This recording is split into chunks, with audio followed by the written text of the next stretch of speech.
توقعات برج القوس من يوم 12 ل 15 يوليو 2024. ما شاء الله أحوالك بتتبدل وبتتغير للأحسن يا قوس بعد وقف الحال لفترة طويلة جدا، وده هيحصل بإذن الله خلال الأيام القليلة اللي جاية. خلي بالك يا قوس، علشان في شخص في حياتك عامل زي التعبان بيلف حواليك، خلي بالك منه كويس جدا.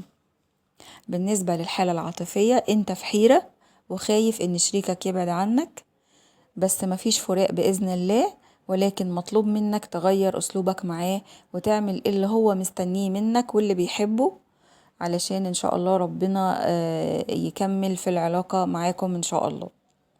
في أموال جايلك في الطريق، ولكن انتبه من شخص في دايرة معارفك عامل إن هو صندوقك الأسود ومعاه كل أسرارك، وهو ب100 وش وبيتكلم عليك في ظهرك، وهو اللي حاسدك يا قوس.